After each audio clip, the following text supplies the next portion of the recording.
just got played, and we are gaming through the alphabet. So what does that mean? We are going from A through Z and telling you all of our favorite published board games that start with each individual letter. And we're also going to tell you what's the highest rated board game on BoardGameGeek as well. All right, so I'm going to turn it over Erock to be the MC. Hello, once again. Welcome back to the show. Yes, today's are out of order. They're W, V, and VWX. in a weird order. That some you of need us to listen call. to the song at the end of the video. Yeah. You're right. That should be my punishment. You are correct. Wow. Wow. Excellent. So I don't know about you guys, but this set kind of surprised me because walking into it, I thought VWX, this is going to be a nightmare. But then once I started looking, there were really easy, good games that were able to be chosen in this set. So I'm ready to rock and roll. How about, let's start with Babe. Babe, what is your V game? So I picked a V game that we've talked about a lot here. It is probably, I would assume, going to crossover. I don't know for sure, but I picked Viticulture. Indeed, yes. What's that like? It's a super great worker placement game where you are growing grapes and making wine and filling orders. Called? Grow grapes? What is it when you have? You learned this in the previous video. Oh, geez. Viticulture? Anyways. And so it's just a great game. There's an expansion that makes it a co-op game, and there's lots of just fun to be had in that box. So my V was Viticulture. Excellent. I don't imagine that's the last we're going to hear of that. I'm sorry, Steve. There's actually a vineyard here in Central Florida, out towards Lloyd. Yeah. Can you believe that? Vineyards everywhere. Lake Ridge Winery. Right yeah, that's right. Is it good or is it it's good. You can get their wine at Publix. Boons, It's wine. It's not Strawberry Hill. Indeed. Okay, let's move on to Steven. Steven, what is your V? Viticulture.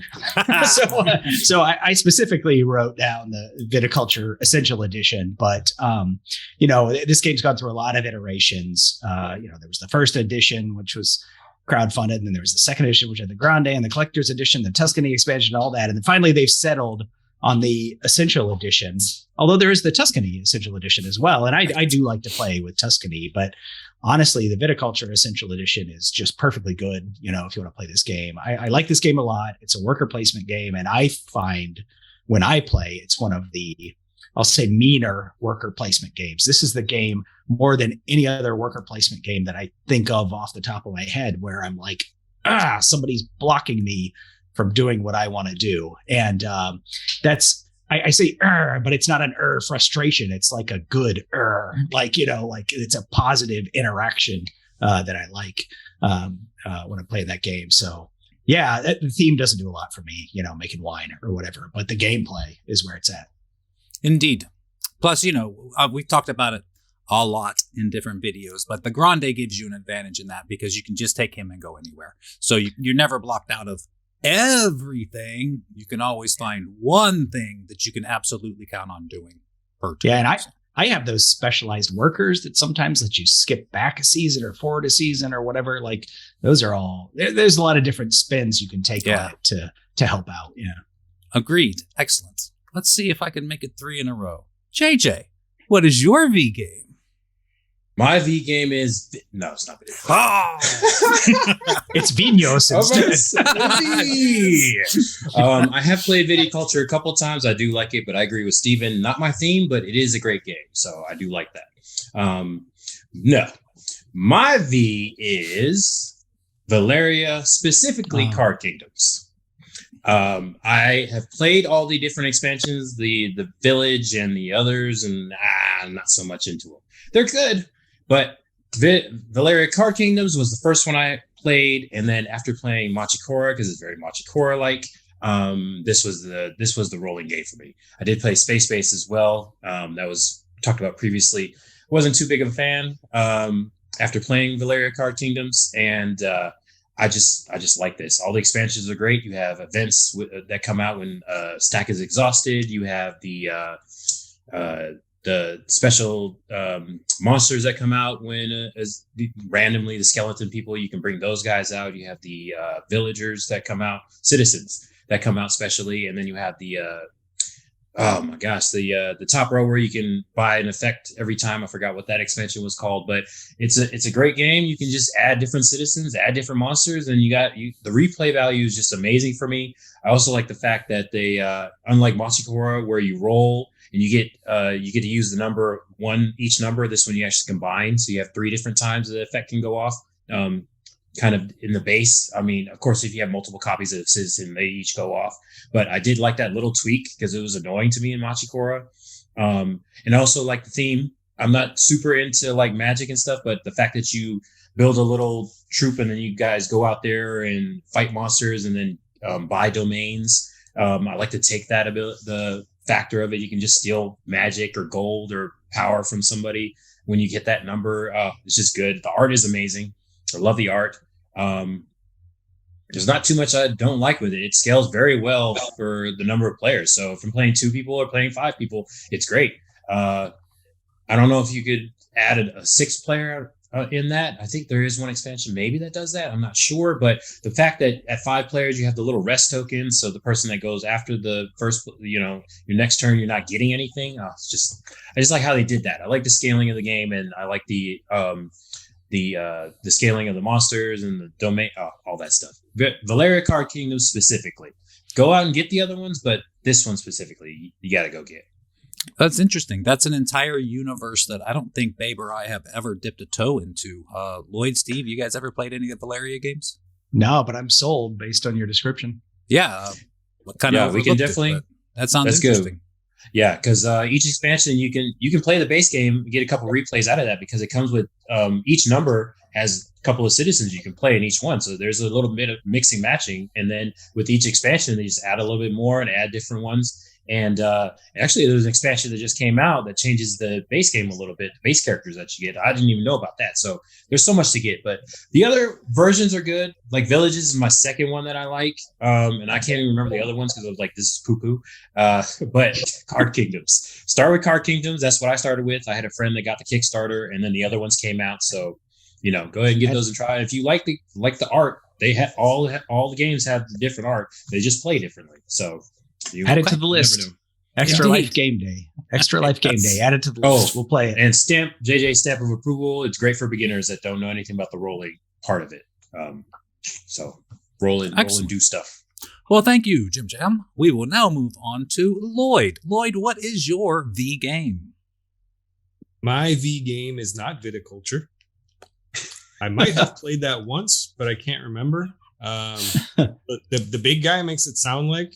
Are there other worker placements that have that big guy that lets you skip ahead and it lets you reuse a spot that somebody else has used? Is there another one that uses that? Because I've played a worker placement that was dry and boring themed like that had a big guy. I don't know. This was the first one I remember playing that had that. So I think the game publisher, they have games. A lot of the games do that. I think Carcassonne has a similar thing with a big dude that counts for 2 little dudes or whatever. But no. So my V game is the G.I. Joe, the deck builder before Renegade came out with one, and it's called Venom Assault. We featured it on the channel multiple times. I just did an unboxing for the last expansion a little while ago. But in Venom Assault, it is essentially G.I. Joe, the video game, or the board game. It's heavily inspired art, the characters. It all looks like G.I. Joe. It sounds like G.I. Joe. You're fighting against Venom and Venom Commander. So it's very all tongue in cheek. But essentially, you have a giant board of a map, and it's got like 7 locations on it that have different terrain types. They have like sky and water and snow. And certain characters get bonuses depending on where they're at. Same thing with the bad guys. And it comes with a bunch of linear missions that you are usually trying to find specific items that are being guarded by the bosses. So every turn you draft some characters, and then you put together a squad to go after one of the bad guys on the map. The bad guy will get a certain amount of life based on his starting totals. So he'll get like a life and a defense. And his defense is the die roll you need to actually hit him for a point of damage. And then he's also going to get some backup cards from a deck of Venom support cards. So those are going to flip out and they're going to do all kinds of different things. The game kind of escalates as you play it. So usually the closer you get to the end, the harder it gets to defeat him. If you've watched my G.I. Joe versus Venom Assault, you'll know that it is a very punishing game. There are turns where you start out and like, I'm going to go fight this guy. And the way the cards come out, it basically gets to a point where you need to roll 9s and you can't roll a 9 because all you have is a D6.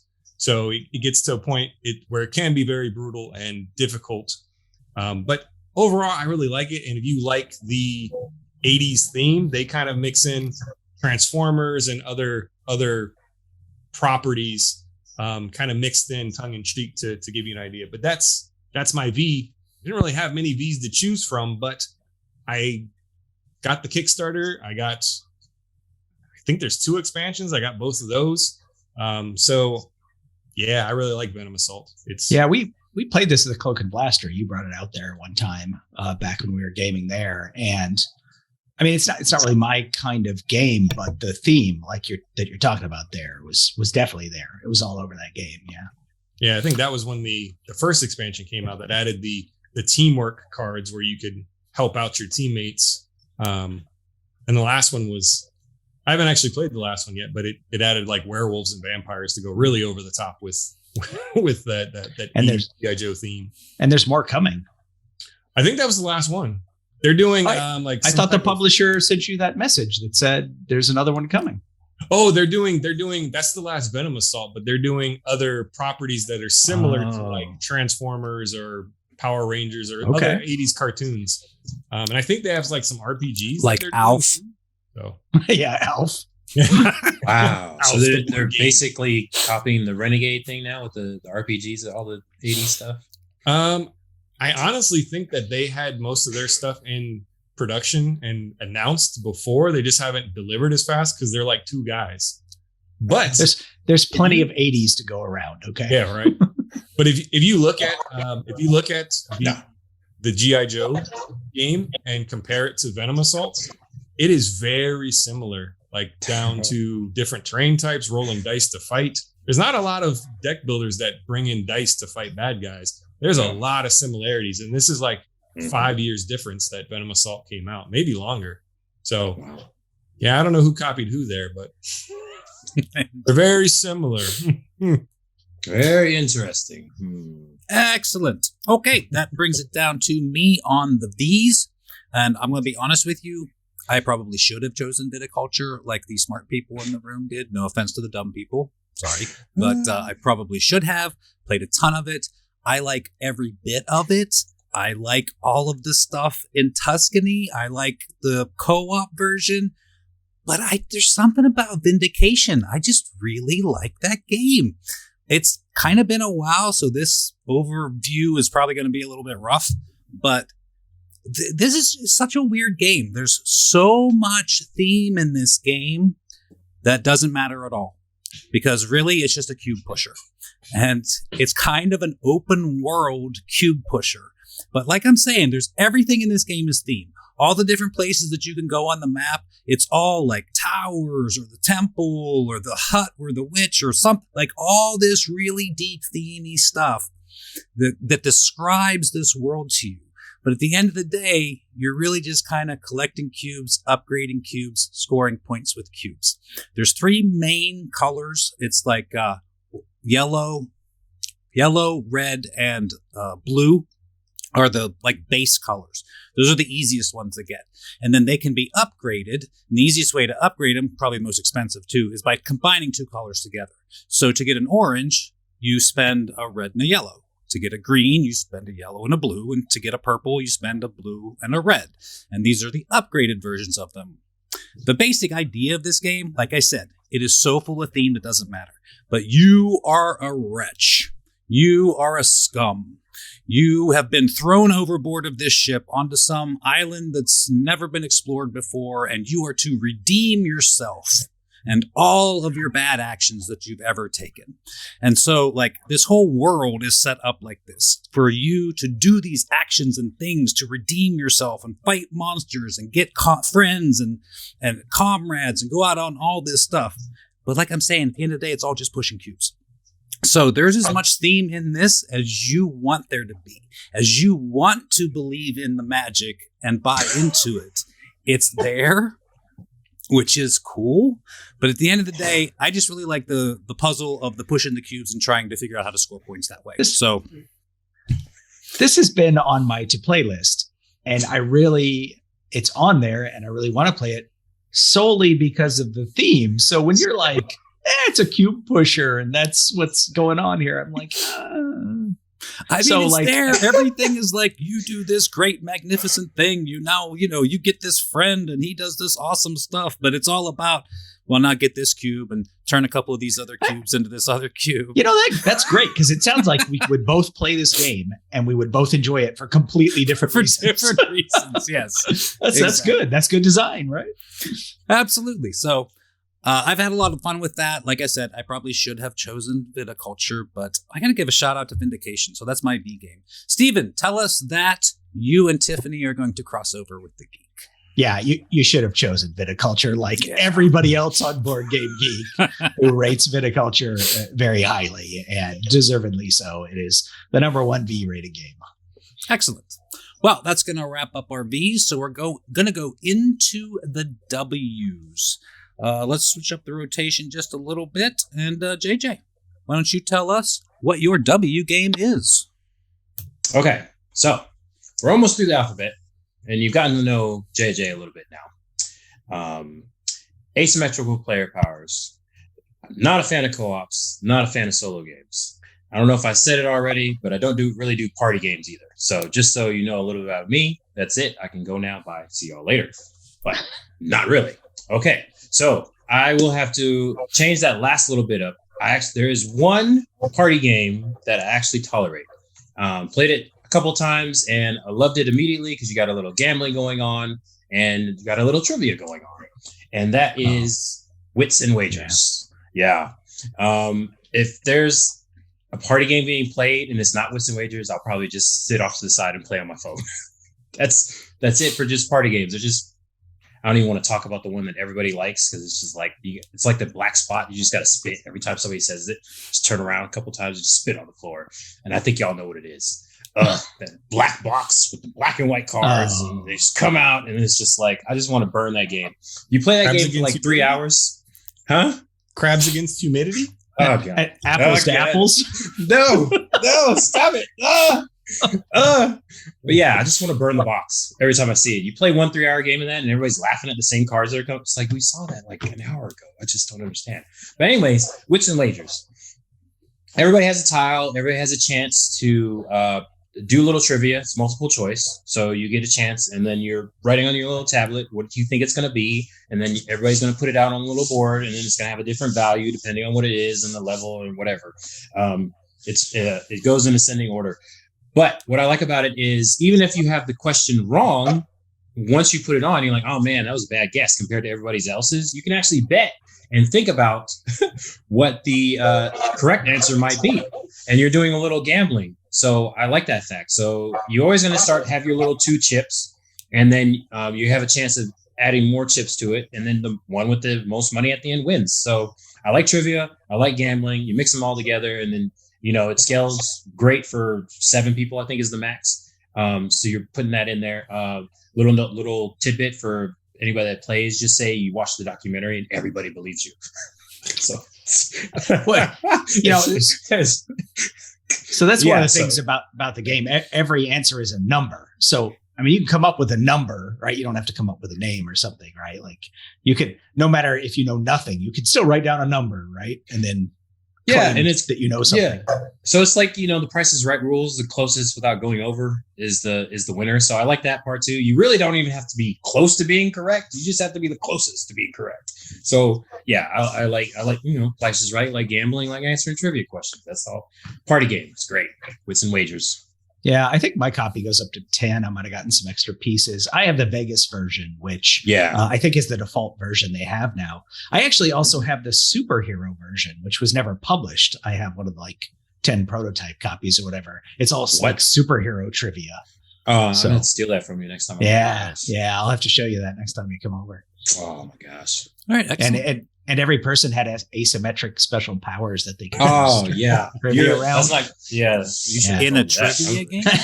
Yeah, it works. Yes. Oh, it's so You're being serious. Okay.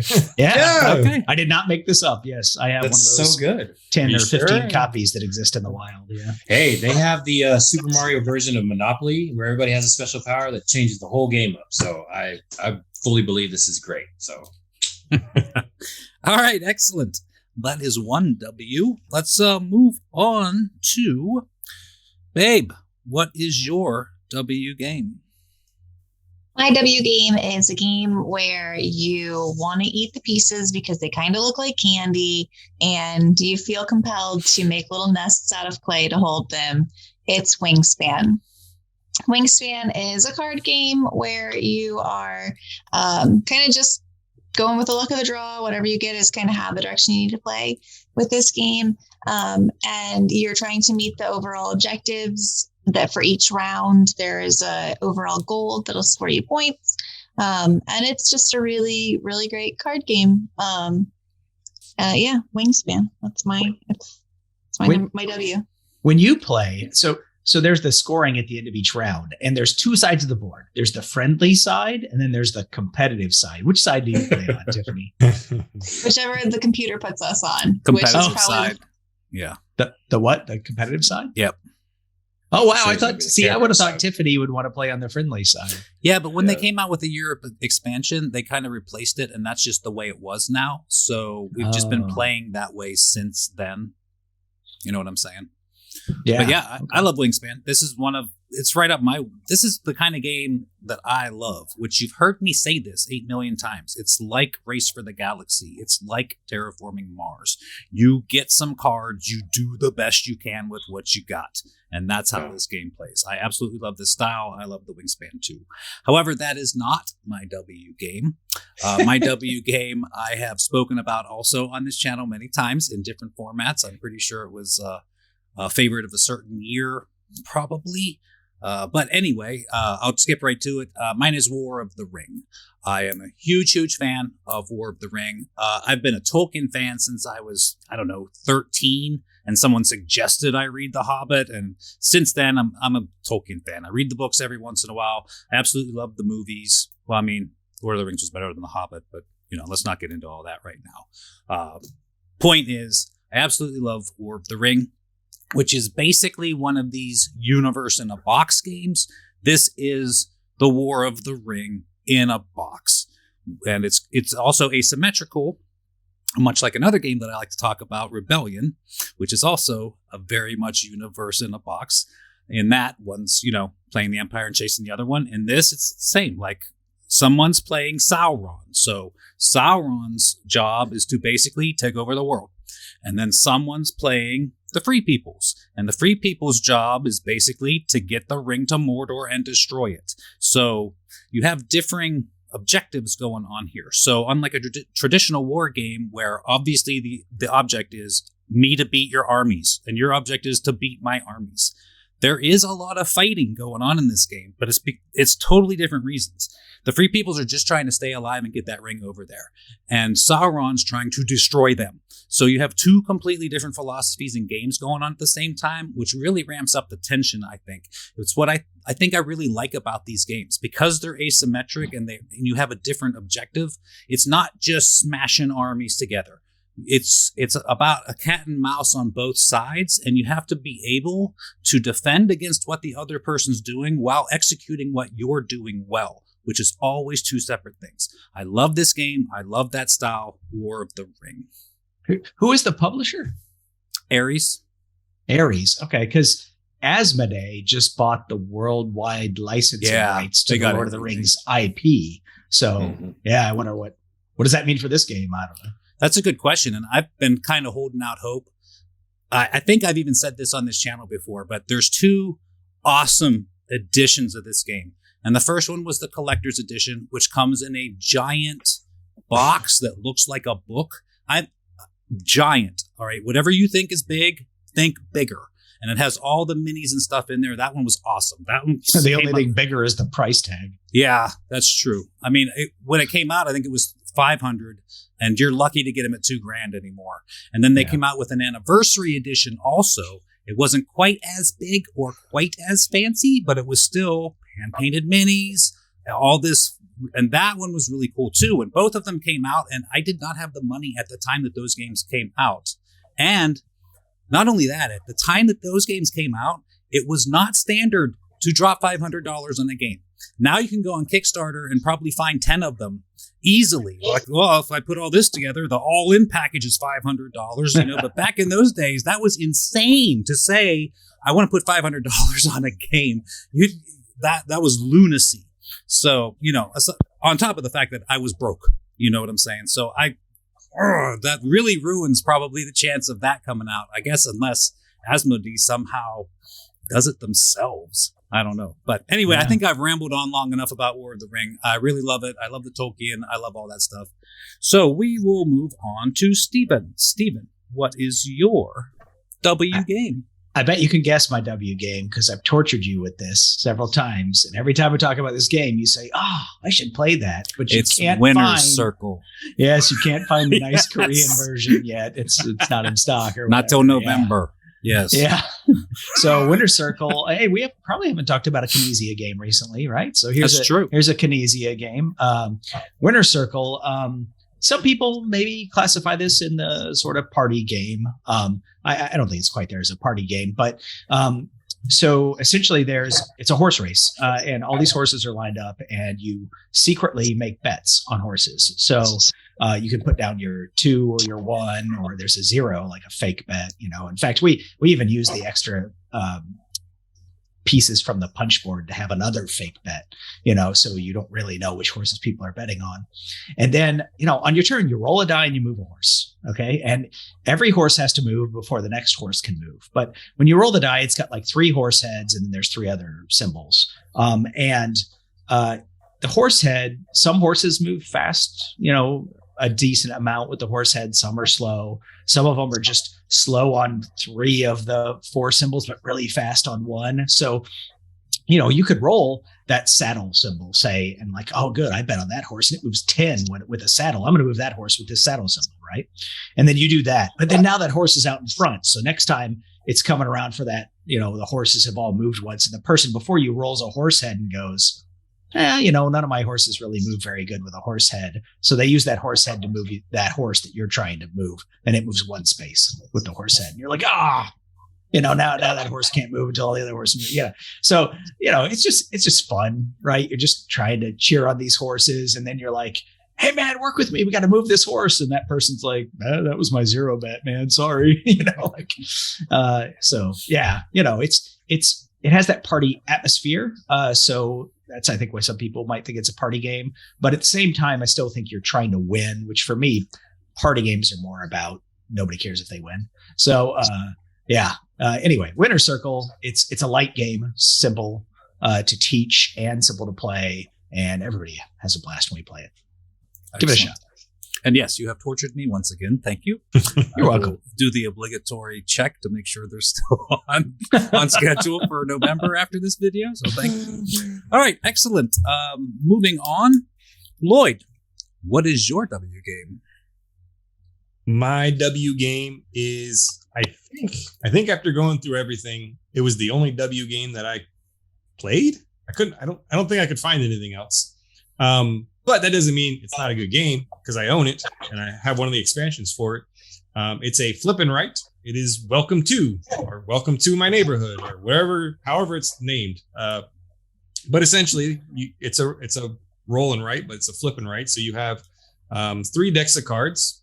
One side of the card has a a number on it, and the other side of the card has a symbol that goes with a specific power or something you can draw right on your pad. And where you're actually placing the numbers are on this little roll and write paper that has three streets on it with houses. And I think the first one is 10, the next one's 11, and the final one is 12 houses. They're all separated by little dotted lines that you can use to draw fences. And essentially what you're trying to do is every turn you're going to flip one card off the top of each of those decks, and you're going to combine the two cards that are paired together, the symbol and the number, and you're going to place that on your neighborhood. The numbers have to go ascending order from left to right. They go from 1 to 15, but with some of the different powers, you can increase that to 17 or down to technically a 0, I think. And with some of the extra rules, the roundabout and the biz power, you can finagle and get different numbers on the board or duplicates. But you're basically trying to get the most points by completing public goals and getting features on your map, such as pools and gardens and the most of each different type of bonus power, like the hazard symbol that allows you to change the die. So whoever has the most of those, whoever has the most pools gets the most points. And it's a very quick and simple game. You can play it with, one player or, 100. They have multiple different like mini expansions that basically just change the map up and give you some new public goals. I only have the Halloween one, which, goes with like collecting candy and something with ghosts. I've only played it a handful of times, but they have like a spring one, a nuclear fallout one, a zombie one, a Christmas one. Yeah. So they have tons of them and they all change up the game a little bit, but that is my W. Welcome to. That's a great pick. Babe and I play a lot of this. A lot of the time we play it on Board Game Arena, but we love this game. It's simple, it's quick, it's challenging, it's fun. Mm-hmm. I mean, what else is there? And I finally won. Yeah. My wife usually play and she whips me, and this time I actually beat her. I was amazed.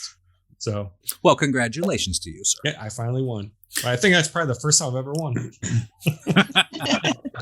Didn't somebody say there was like 100 people game of that one time? Did you say that, Steven, in one of your videos? No, I said that we played with a lot of people on Zoom, but we didn't play. And it's possible you could play with 100 people. Yeah. I really wish they would come up with an app so you just, you don't have to use the paper. You just put it on your phone and then you could really have like 100 people play. Board Game Arena, apparently. That's true. Interesting. I wonder how many the maximum is on that. Yeah, that's a good question, actually. Well, I think it's been quite a while since we've had 5 completely different games for any particular letter. So that's kind of a milestone here, as all of us chose something completely different. So, Stephen, why don't you tell us, who does the geek think is correct out of the 5 of us?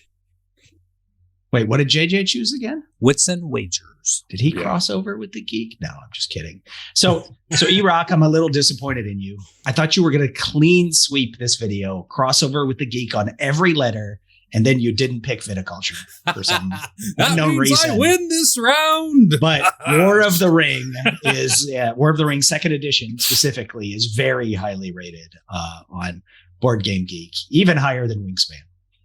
Indeed, which we had a mini discussion right before we started this. Quite frankly, I was surprised it was War of the Ring and not Wingspan. I thought for sure it was Wingspan.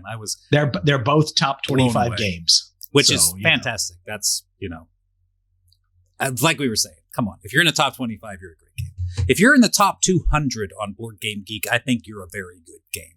Just saying. There's so many games out there. Speaking of games outside of the top 200, let's talk about X. Indeed. Moving on. We have the letter X yet to go. So I have a feeling I'm gonna go but Babe and I are gonna cross over here. So I'm just gonna go ahead and get mine out of the way. I do feel like X was a little thin. All right. Like I thought V, there was a ton. W, there was a ton. X was a little bit. Still, Xayah is one of my favorite games. I love it. It's fantastic. It was really one of the first sandbox open world kind of games. Since then, I'd say Western Legends probably is 10 times as popular as Xayah, but it's basically exactly the same thing. You have this entire open universe of whatever it is. In Western Legends, it's the Old West. In Xayah, it's space.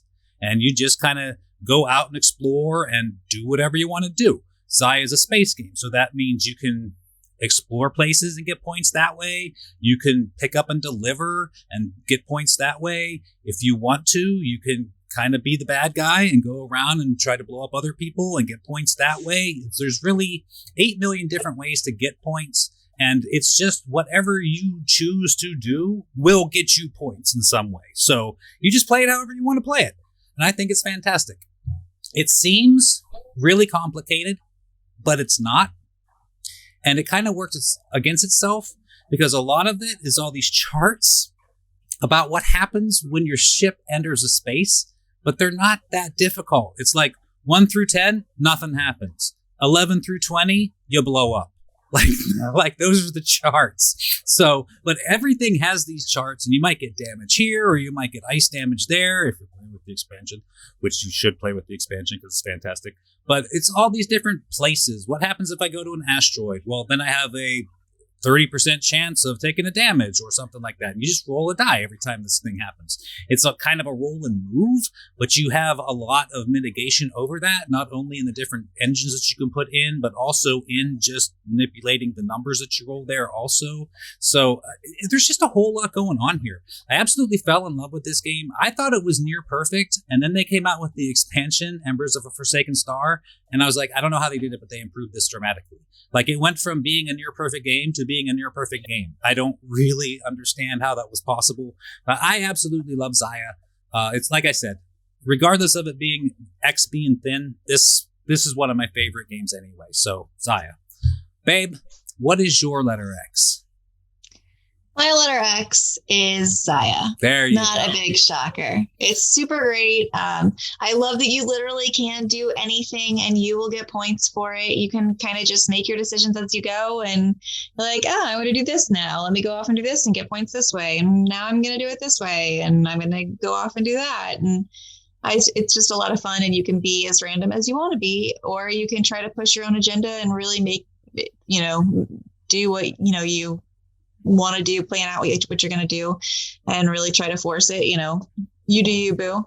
But yeah, Xayah, it's a great game. Plus, I also think this is one of those, like, I don't feel driven to win this game when I play it, just so much as having fun and playing this game. Exploring it. Yeah, exploring it, and like exploring the game space and what happens if I do this, and can I pull this off before the pirate comes and gets me, which could be an NPC in the game, not necessarily one of your friends. So there's just this wide open space. You can do so many things. Go ahead, Steve. I love it in a game when you decide to make a decision because it's thematic rather than its optimal path to victory. I love games that do that. Yeah, I agree. And this game's chock full of it. Like she said, if you want to be a traitor and then go, well, Brian just made me mad, now I'm going to attack him, then that's what you do. And it's not like it ruins everything for the game. Now you just switch directions, put some guns on your ship, and you go after him. So I absolutely love it. It's awesome. Let's see if, now I'm just guessing. I mean, that was guessing, babe, too, but come on, Xayah's awesome. Let's see if Steve agrees with us. Steve, what is your X game?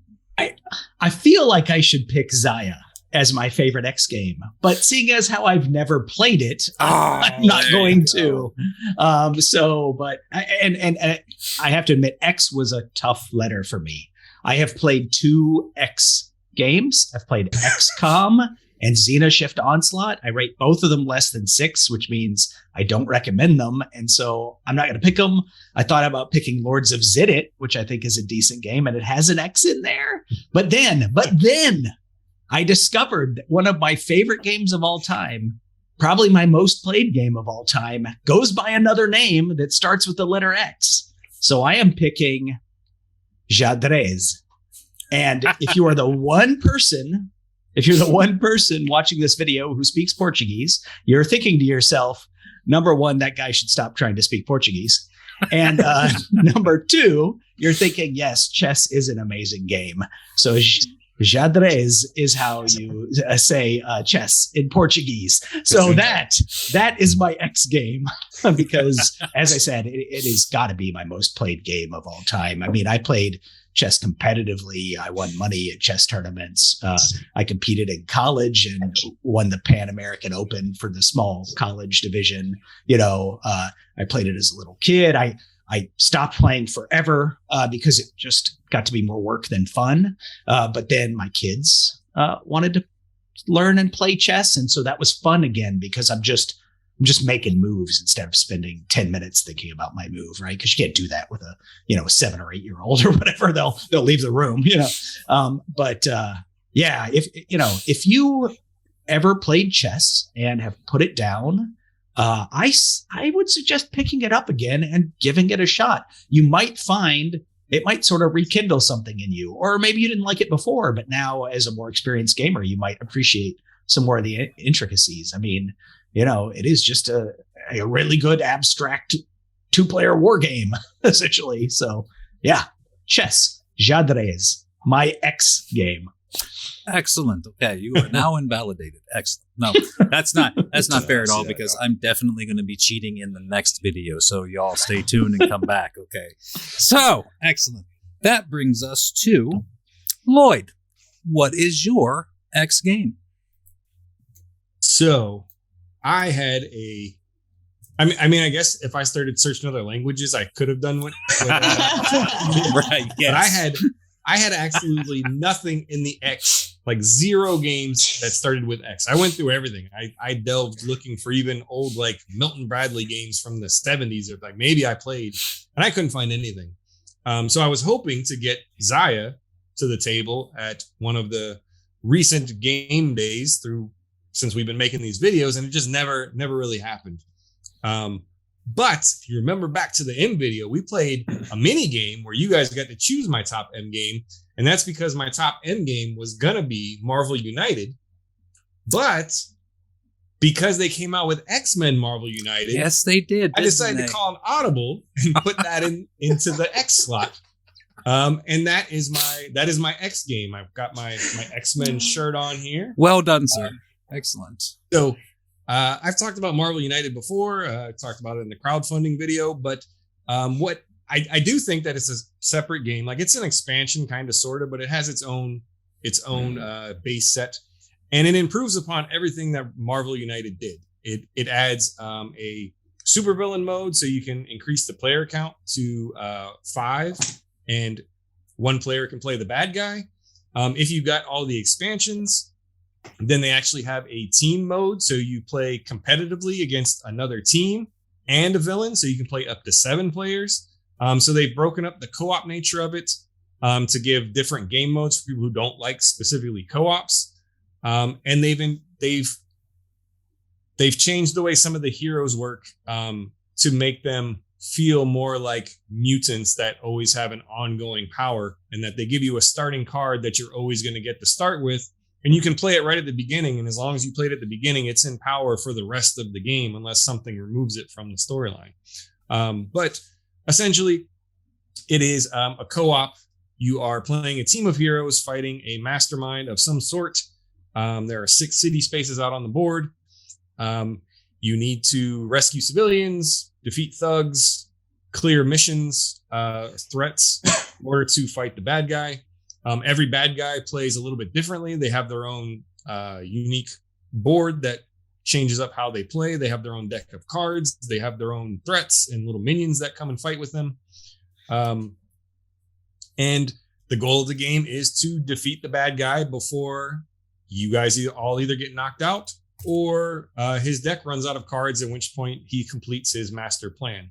There are some that have like very specific loss conditions, but those are the base loss conditions.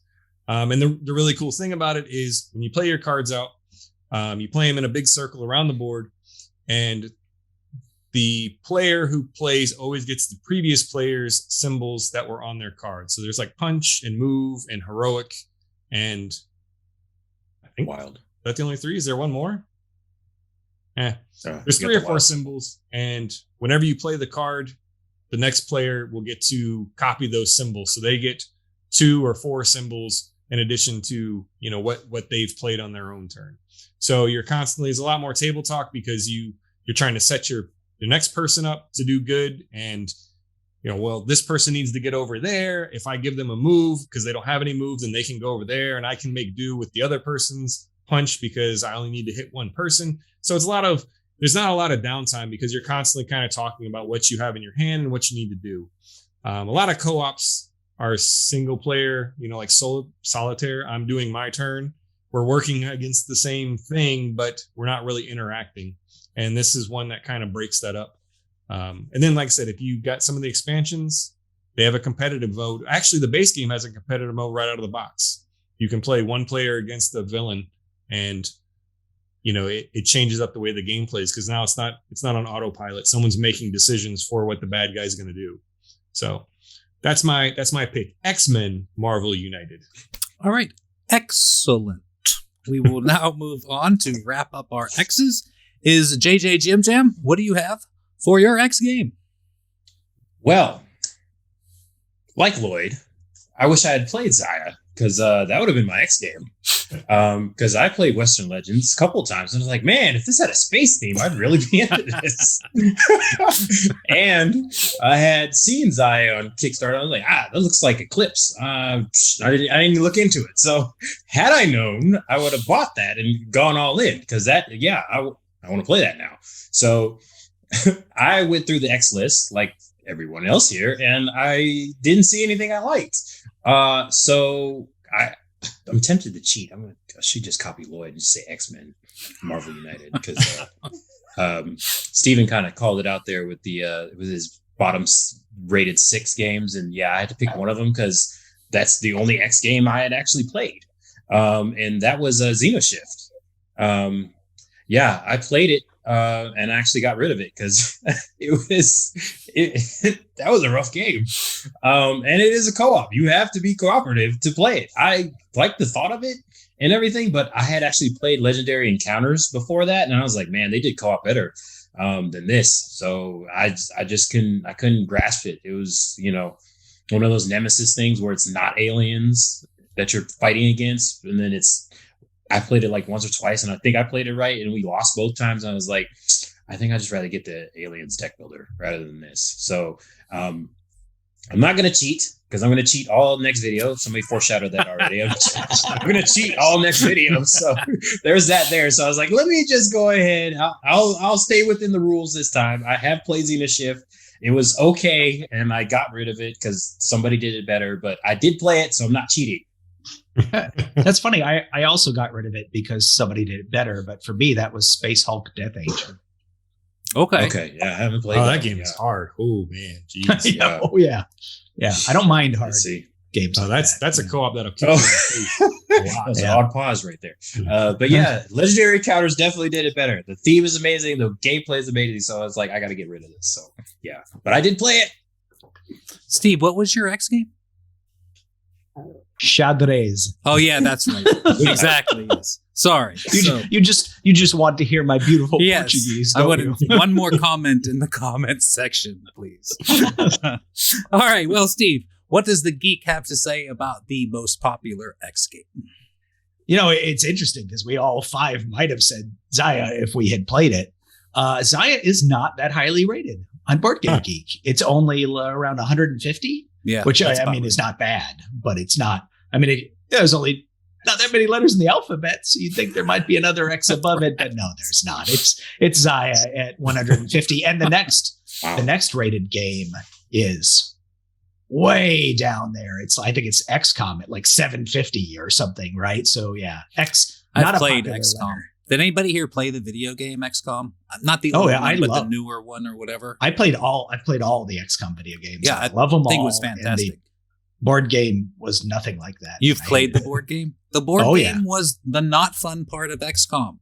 The fun part of XCOM is going into the battles and moving the people around and shooting the aliens and stuff. The board game was all the stuff you do on the ship. Yeah. Why? Like I like the base building and the character development and the tactical combat, and then there's this other thing that's not as fun as all that, and that's what they put in the board game. Yeah, it's so weird. Well, anyway, that was our selection of V, W, and X games for our next to last episode of Gaming Through the Alphabet. As always, it has been me, Erock. I am here with my babe, Tiffany. We are with Jim Jam JJ. We are with Lloyd, and we are with Steve. And together, we are Just Got Played. And we want to thank you for once again stopping by and seeing one of our glorious shows. If you like what you see, we do love the thumbs and the subscribes. And we even have a link to our Discord channel down there. And you come on in there and you argue with us about games all day long. And believe me, we will argue with you all day long. So once again, thank you very much. And we'll see you one more time for Gaming Through the Last of the Alphabet. Thanks for coming, y'all. Come on, kids, let's sing the alphabet. A, B, C, D, E, F, G, H, I, J, K, L, M, N. O, P, Q, R, S, T, U, V, W, X, Y, Z. Now I will never forget how to say the alphabet. That was fun.